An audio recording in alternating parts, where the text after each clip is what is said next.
I'm Jay Radcliffe. I'm a senior security analyst for InGuardians. I'm going to be talking today about medical devices, specifically medical devices dealing with diabetes, insulin pumps, glucose meters, things of that nature.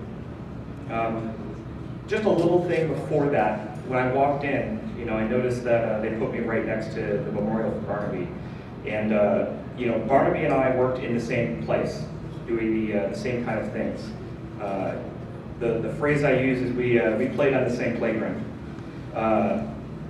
He was a very brilliant technical person, and we really didn't agree on a whole lot of things. And that I thought was a good thing. Brought a lot of perspective. We had many arguments over how we should go about fixing medical devices.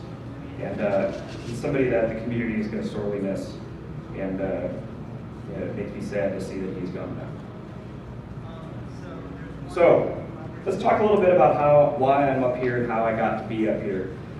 This is me at 5, taking apart whatever I could find.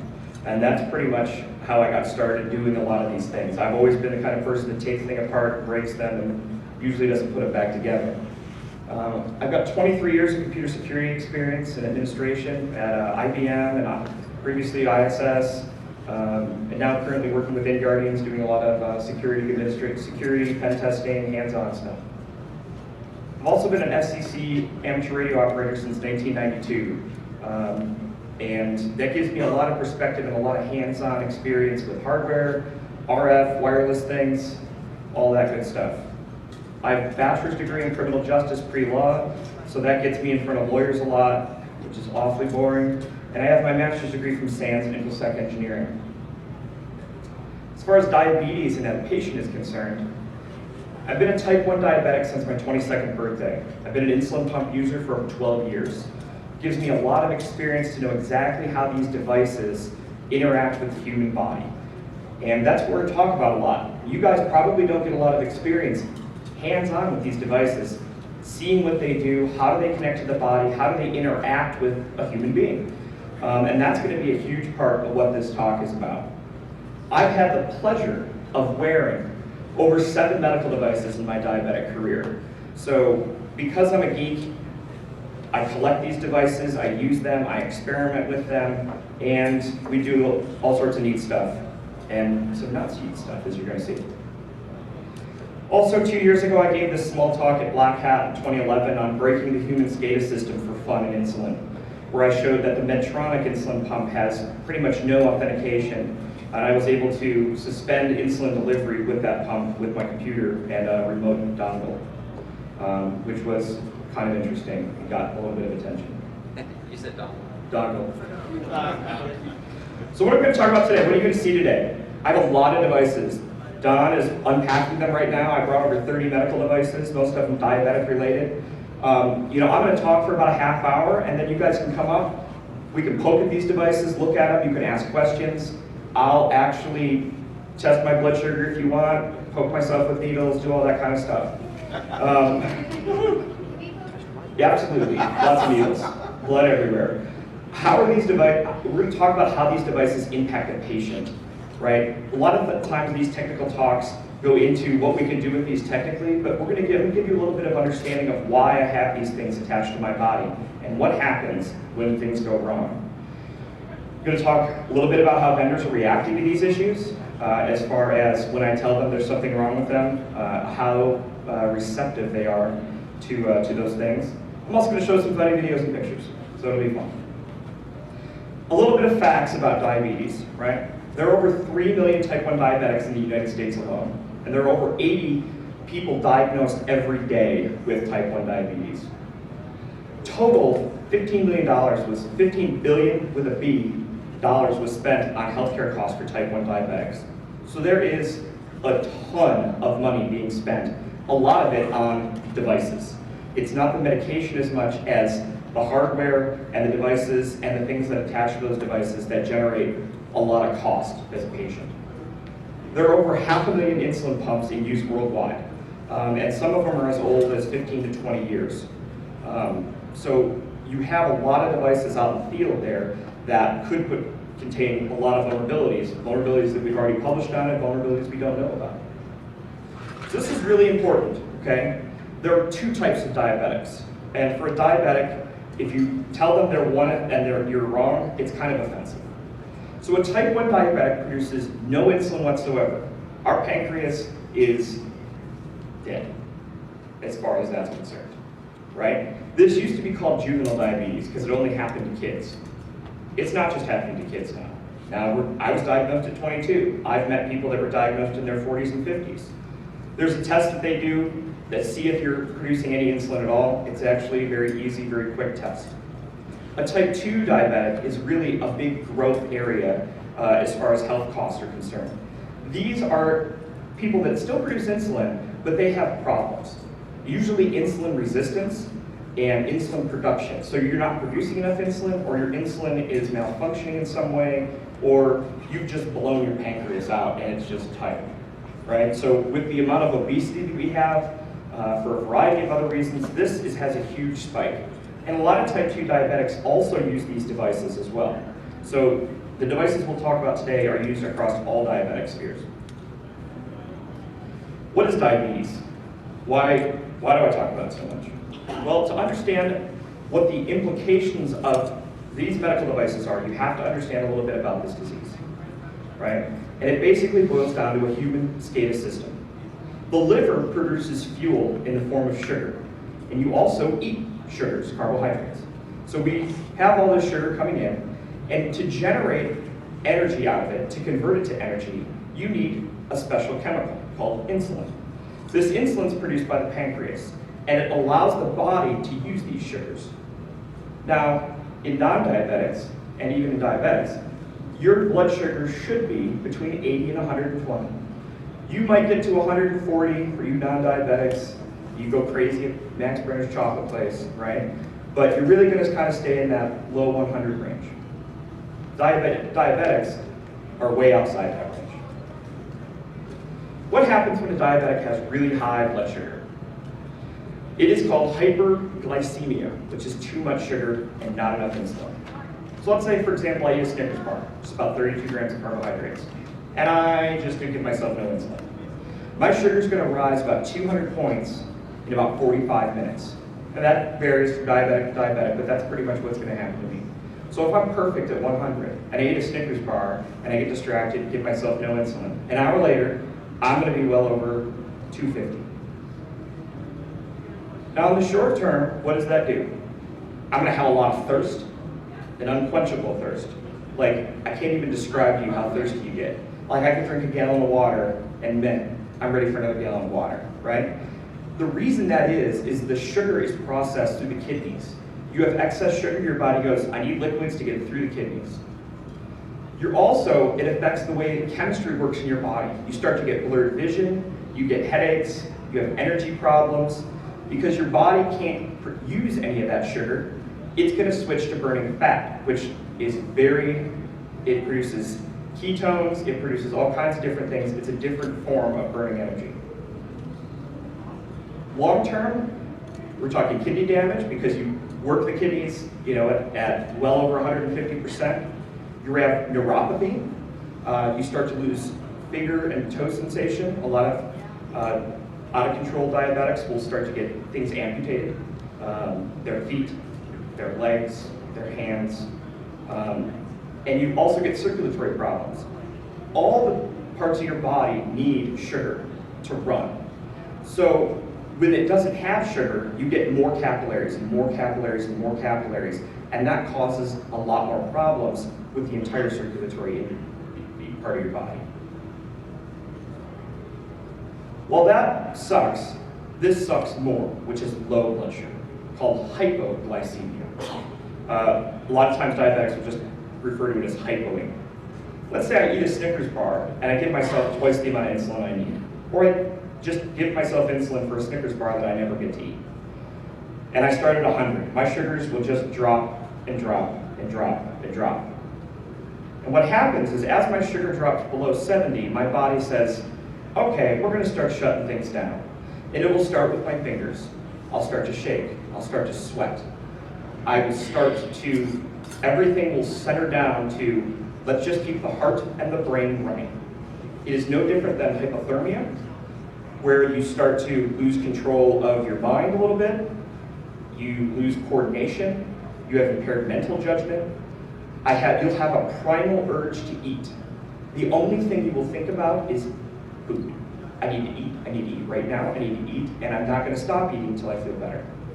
This is very similar to being drunk, and people often get mistaken for being drunk when they are very low blood sugar. When you have hypoglycemia and it's untreated, it can lead to death. Your heart and your brain run on sugar. If you don't have any, you die.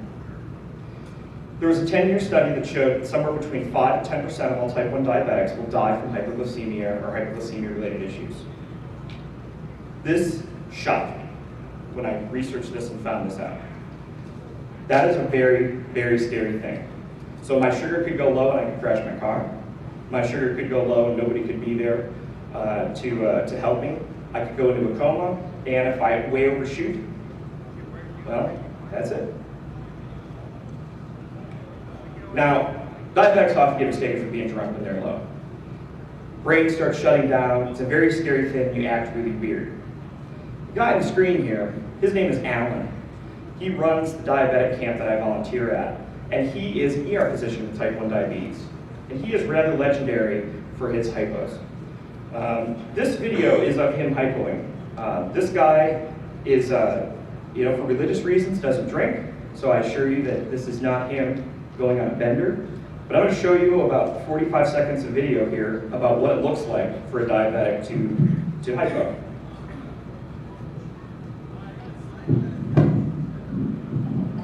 Right.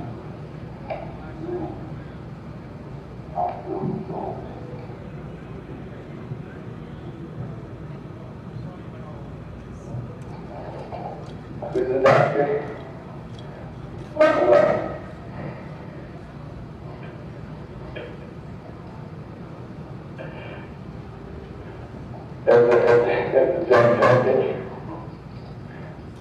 That's a gel pack that you use to increase your sugar.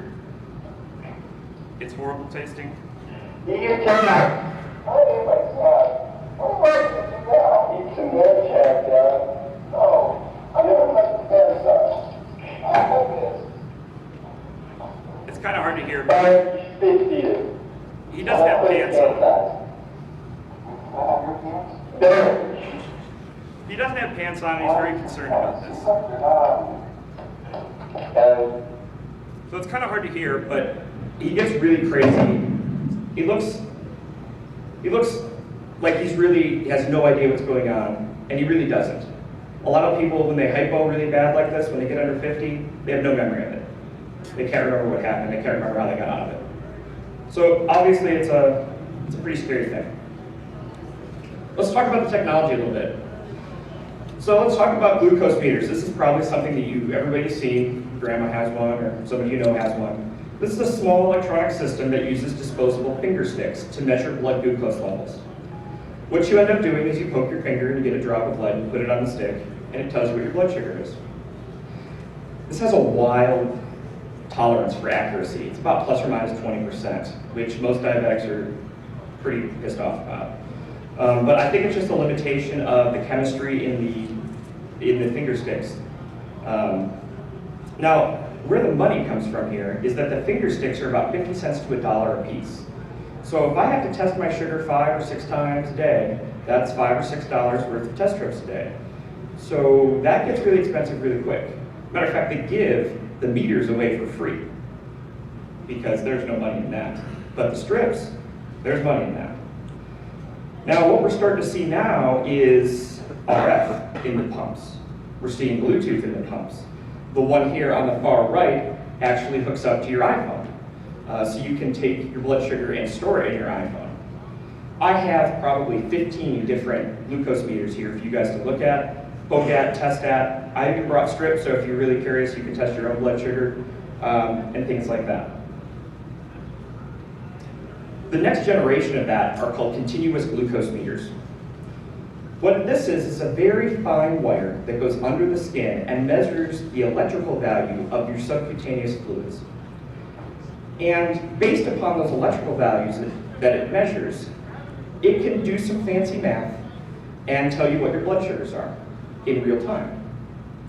So these things take a sample every 5 seconds, and you calibrate it a couple times a day, and it will give you your blood sugar results on a little pager-like device, where you can actually see what it is in real time. So instead of having 5 samples a day, or 2 samples a day, you can have thousands of samples a day. These sensors are approved to wear for 3 to 7 days on your body. Most diabetics usually wear them for 2 weeks. I typically get about 20 days out of the sensor. The longer you wear a sensor, the more accurate it is. It just has to do with the calibration and the way the wire gets integrated into your fluid system and some hoo-ha and whatnot. This is a key component to the artificial pancreas project, which is how to combine and make kind of a closed, self-autonomous system that will correct your own blood sugar. This is a huge component of it. And I've got 2 samples for you guys to look at up here about how it attaches to you. And then I have one attached to my body right now that you're more than welcome to look at. And I brought one that I can probably insert into myself. So if you want to see that process, we can do that as well. All of these devices have wireless in them now, right? Especially the glucose meter, these ones with wireless glucose sensors. And they're all over the place technology-wise. They have 900 megahertz ones, 400 megahertz ones, 2.4 gigahertz ones, and usually they're proprietary communication methods. So it's not using a standard protocol, it's some stuff that they roll themselves. I haven't seen one that's been encrypted yet. It transmits in the clear. It usually transmits something that's transmit ID and then the electrical values itself. The next generations of these products are going to be using Bluetooth, LE, and ANT. They're standardizing these because they want to piggyback on cell phones. So that way they can do stuff with the data. Isn't that a wonderful idea? Let's use our cell phones for everything. They also are creating docks, so you can plug the receiver into a dock and then they can transfer all this data to the cloud.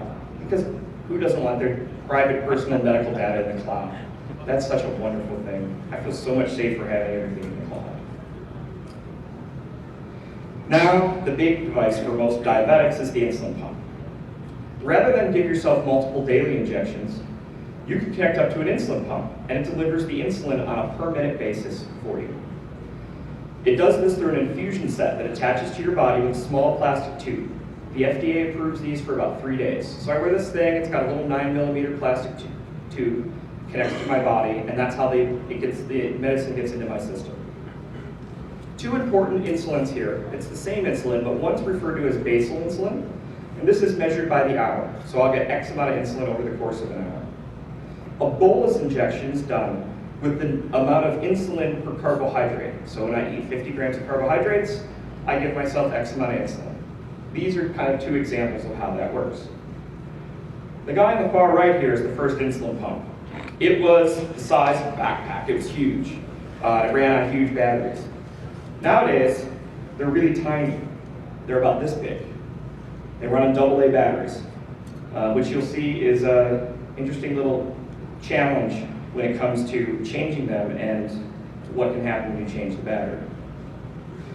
This is the guts of the pump that I had, the MS Ping. It uses an MSP 430. It uses a very standardized Atmel serial flash. So these boards are easily accessible once you take apart the device.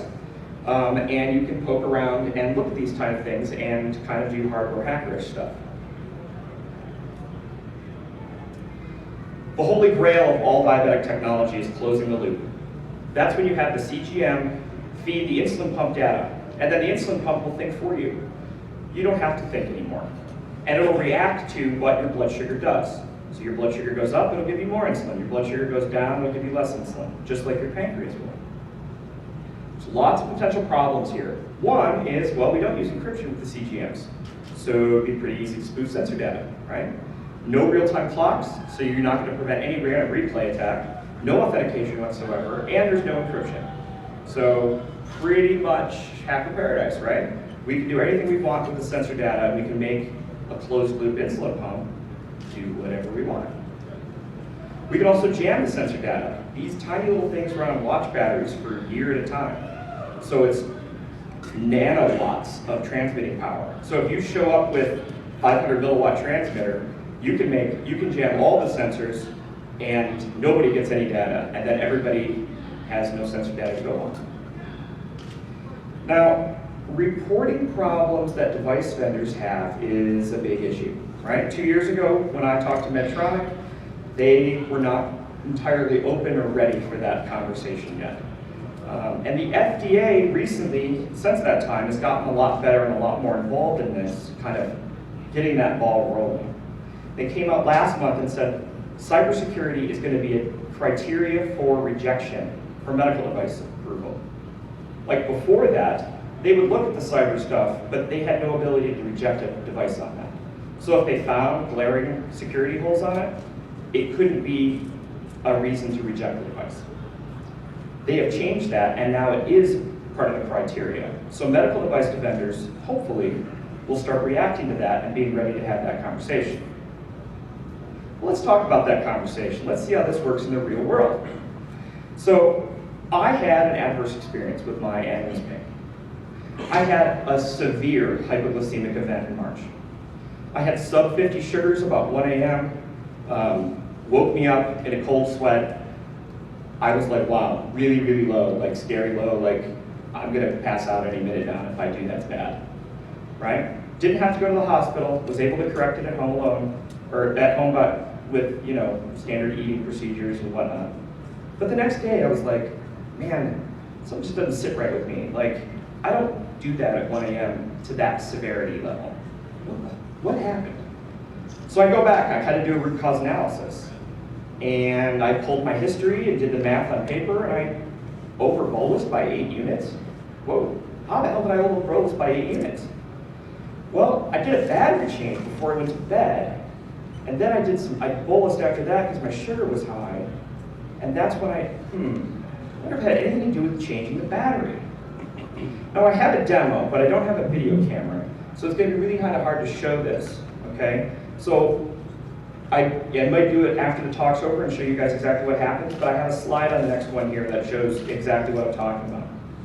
So please, if you're a diabetic or you know a diabetic, don't play around with this. It's very, very dangerous. I'm a professional diabetic. I consult with experts. I do this, hopefully not a lot, but I do. So this is what happened. Before the battery change, there's a statistic called insulin on board. Insulin on board is how much insulin is in my body. And the insulin pump keeps track of that. Insulin lasts for about 4 hours. So it degrades over time. When I changed my battery, the insulin pump threw that information away. It decided it was irrelevant. So, what my calculation was here, I was supposed to get 5 units.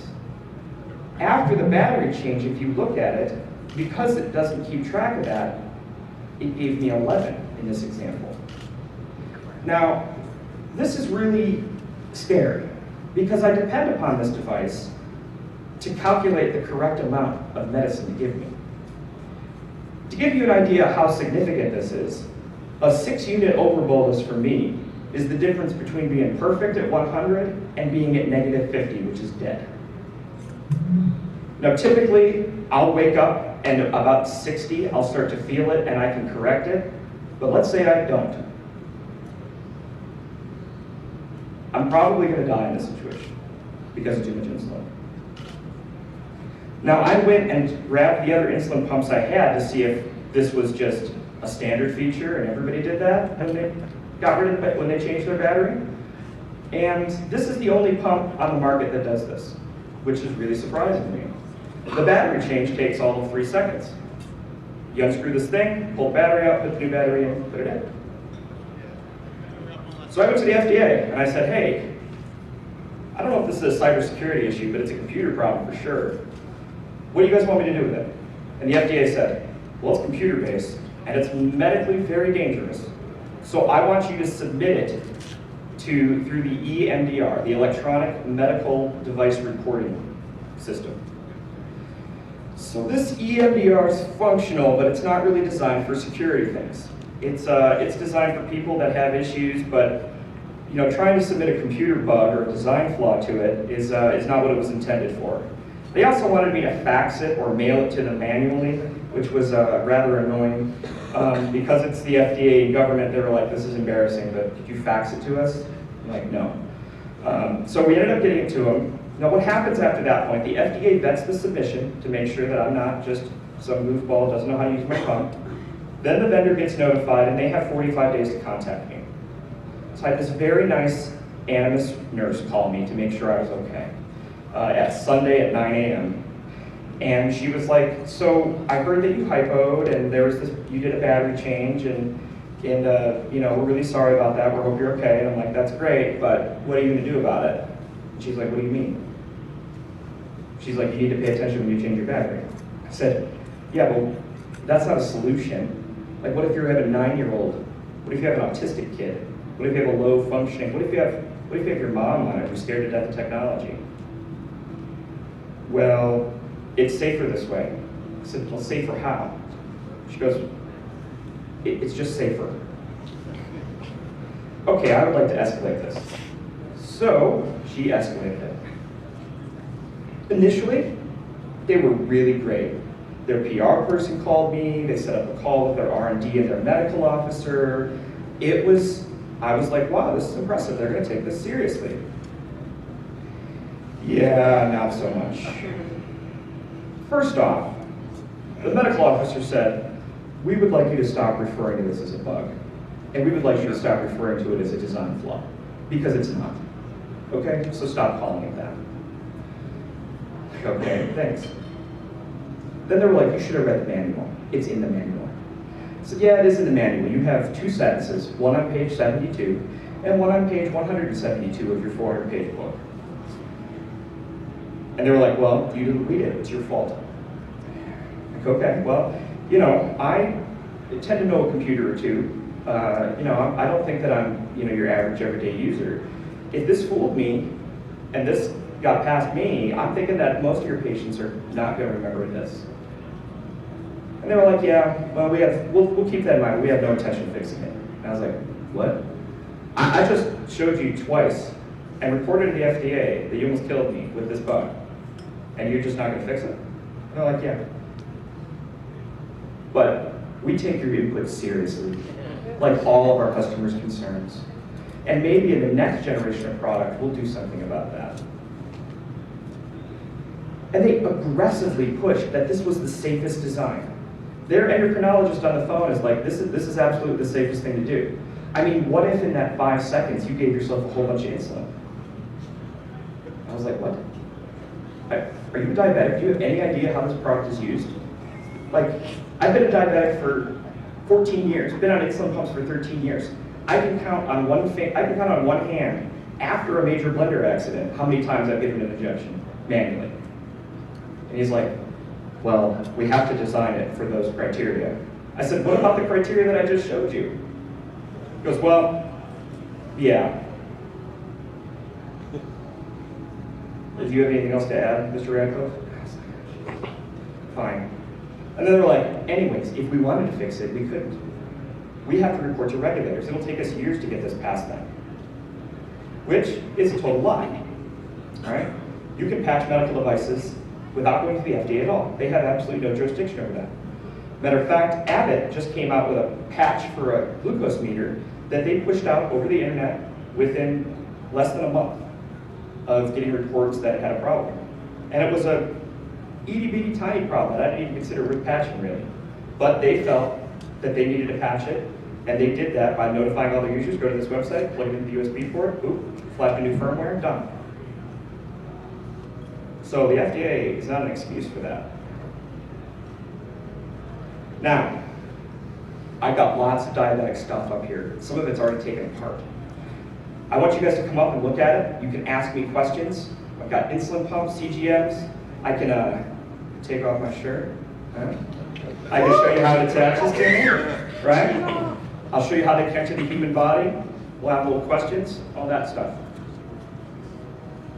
First thing I think you guys should do is thank all the volunteers at BSides. They do an absolutely wonderful job of putting this event on. It's been nothing but a pleasurable experience, so make sure that you thank them and thank the people that run this.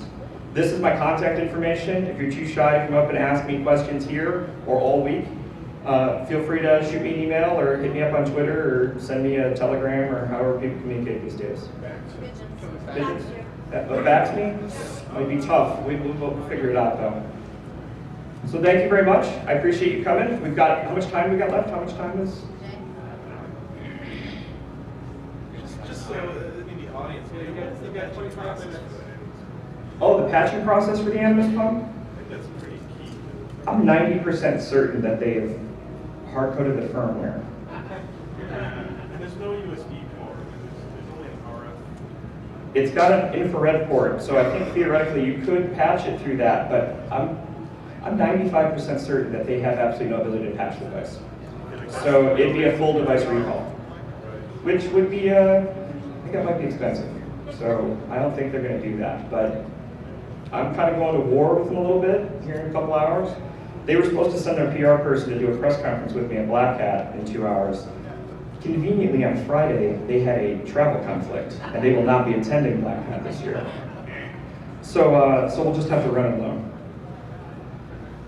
Any other questions? Yes? Have you played with fuzzing over the Bluetooth or other RF connections?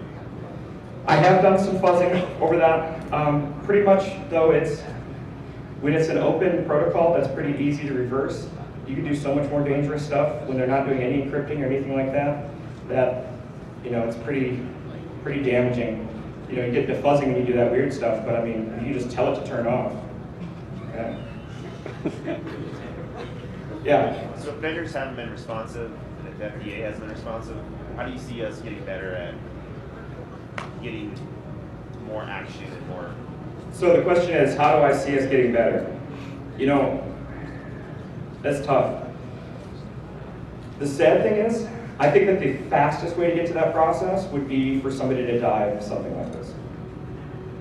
Because the FDA can't do anything about it until that happens. And then the legal liability doesn't happen until that happens. And that's really what drives the world. These devices are so hard to get a hold of. The only reason that I hacked diabetic devices so much is that I have access to them. Insulin pumps are $6,000. You need a prescription to even get one. So, the hardware hacking community can't go to Target and buy 5 of them, just blow them up and tell you how bad they are. There's only a handful of us doing that type of thing, and one of them is gone now. So, I don't know. I really don't. I'm hoping that we can get together as a community and push this issue harder. And I'm hoping to do that, and I'm reaching out to people to do that type of thing. But it's something that we're going to have to do as a community. I can't, not a single individual can do that type of thing. We have to push as a community to show these are dangerous things. You can't just blow them off. You have to listen to us. And that's really what I'm about. That's what I'm trying to push. That's why I'm showing you guys as much as I can. You, the rat in the back. Hey, Jay. How easy would it be to tell when somebody died because of a malfunction or a problem with the device? Great question. You can. And So, are there things that people can do, or maybe we should start figuring out how to do some kind of? yeah. So one of the problems is that when you die, your body chemistry changes significantly. One of the things that they noted in that 10-year study was, and they put it somewhere between 5 and 20% actually of deaths because of hypoglycemia. You can't test blood sugar after death. Blood goes all wonky, and chemistry-wise, you can't do it. So for those of you looking for a stealthy mechanism, low blood sugar is a pretty good way because you just can't test it. So it's really, really hard to do, was it the insulin pump? Did you overdose? You can guess, you can speculate on it based upon some circumstantial things, but you can't nail it down for sure. You're basically wearing a weapon. I'm wearing a weapon, sure. Yes? Do any of the Animus people that you've been talking to actually use their own product? I have no idea. None of the people that were on that call, the head of R&D, the endocrinologist, the PR person, none of them are type 1s. So my suggestion is if you can actually get a sit down, anyone that works for their company and uses their product, take a laptop into the meeting, outline all the security problems, and say, I'm going to hit this button. You want to gamble? Yeah, maybe. That's a strategy to do it. That's only ethical if it's the lawyer who happens to have it for the company. That's possible, yeah. Lawyers aren't people, so. Correct. Yes. So I know, They're like Pain rhesus Plus monkeys is that came up with swing more more shit. time release, right, because it doesn't just do feedback session. Yep. Those at all into sort of issues? I would love to get my hands on some infusion pumps. When I ask medical device vendors for that, they don't give them to me. I don't understand. I tell them I'm only going to use them for good. They laugh. Are any of them showing up on eBay yet? I looked on eBay. There's some, so like other ways to get devices, make friends with your local coroner's office. They have to pull those devices out of bodies before they bury them or cremate them. So if you make your very Frankenstein, right? And it's it's creepy. But you know, some of those things you have to do to get some of those things. So I have some pacemakers up here that I bought on eBay for $10 a piece. They're demos. They have dead batteries in them, but their guts are all in there. So I got those. These devices are also illegal to purchase on eBay because you need a license or a prescription to buy them. So when they show up on eBay, they're there for very short periods of time before they get pulled. So that you have to go and be like a black market, gray market medical device dealer, essentially, to get into that field of hardware hacking. So you kind of have to cover up your sources to find out, you know, how you got your hands on these devices and how you got your, you know, how you get your research subjects. Yes. Is it going to get better as the FDA gets involved with having access to these devices? That's even required for open, get rid of all restrictions. Sure. Yourself. The FDA has actually bought a fuzzing product from Codamicon to do some more fuzz testing. That kind of goes along with their cybersecurity initiative. So we'll see if they get better, but you got to remember, these things are so long term. Like, what they're engineering now is going to come out for 3 or 4 or 5 years. So to actually accurately evaluate their security, I'm going to have to wait for 4 or 5 years to see what those products are like before I can say if this even works at all. Unless, of course, they patch, which most medical device vendors can't. Not you, but the one behind you.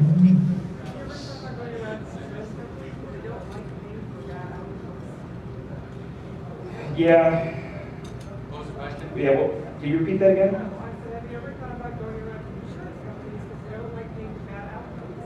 Yeah, the insurance companies don't care. They're making lots and lots and lots and lots of money on this. Well, they buy the device, they broker through the device, and the amount of co-pays that they're paying, like to show them that they're losing money on this because it's such a small population, they're like it's infinitesimal. We are swimming in our pools of money. You're telling me that you're essentially telling me I lost a couple $100. Yeah, it's possible. You know, to try and get them to do that. I haven't had any success approaching them. You, sir, you had a question. This is kind of a two-parter, I guess. First off, one, so following up on the insurance question there, do consumers have a choice of the set of products, or it's pretty much what the insurance company says, hey, you're getting Yeah, most insurance companies lock you into something. They have a contracted agreement with a medical device vendor. So, like for example, you could pick. There's like 7 good insulin pumps on the market, but they might have already made a deal with Medtronic or Animas or Omnipod to say this is the one that you're going to get, unless you want to pay for it yourself. So if you've got $6,000, go ahead. But for example, my insurance company prefers me to use freestyle meters. So I had to fight pretty hard to get them to cover any other type of meter. So yes, they don't have a lot of choices. If you have an awesome insurance company, they'll let you pick whatever you want, but really, who has an awesome insurance company? There was yes.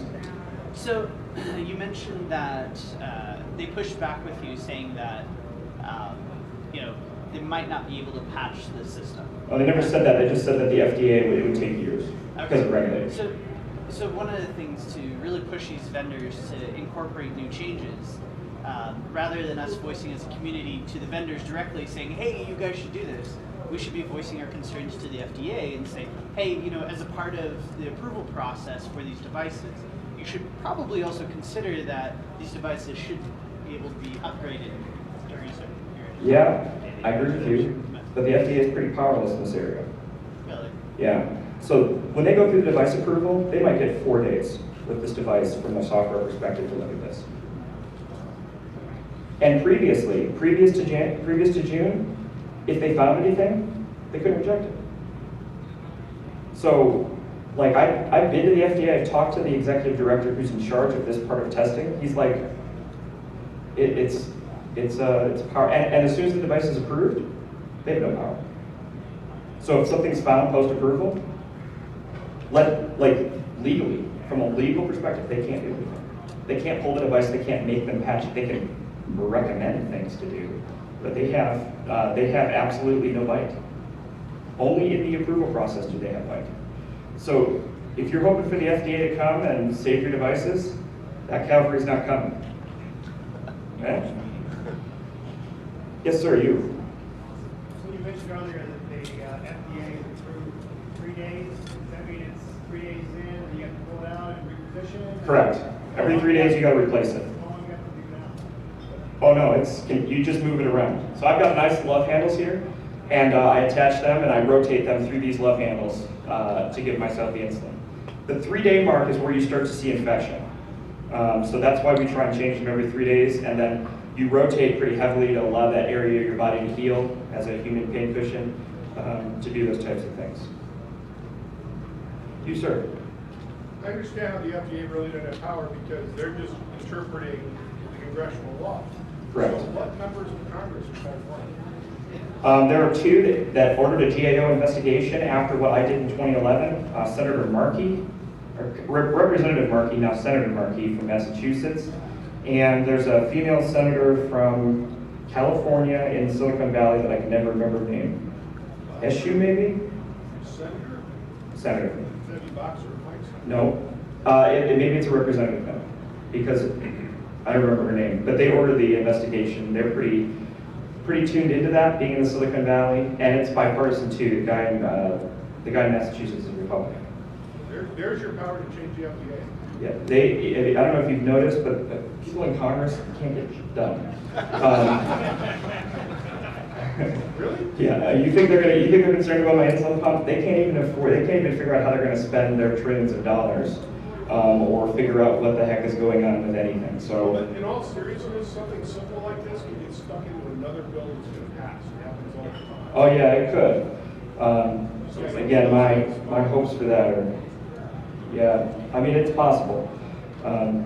Like I said, I think if the community is loud enough, they might do something about it, but maybe. You all the way in the back, I'm skipping you from everyone. You all the way in the back, sir. Is there any potential that other countries, like European regulators, because there might be some influence, they must have outside the US? The European model is a horrible mess. Every country has its own approval process, so it's super expensive to go through that because you have to do it not just for the European Union, but you have to do it with every single country. And they fast track things so much faster. I don't even think they're looking at any of the software or computer issues. They're like, it delivers medicine, is the medicine safe? Does it do a good job? Cool, approved. And that process, even that process takes years. So no. You got a question? Thank you. Yes. Well, so to follow up from the FDA essentially being useless and Congress likewise being useless, going free market up in this bitch, I assume the goal here as well is with this specific bug is to get a lot of press on this. So effectively, you have people, consumers who have to deal with this product, being able to harness their rage, going to their insurance company saying, we don't want to use this. We've seen what can happen. Negotiate a new deal.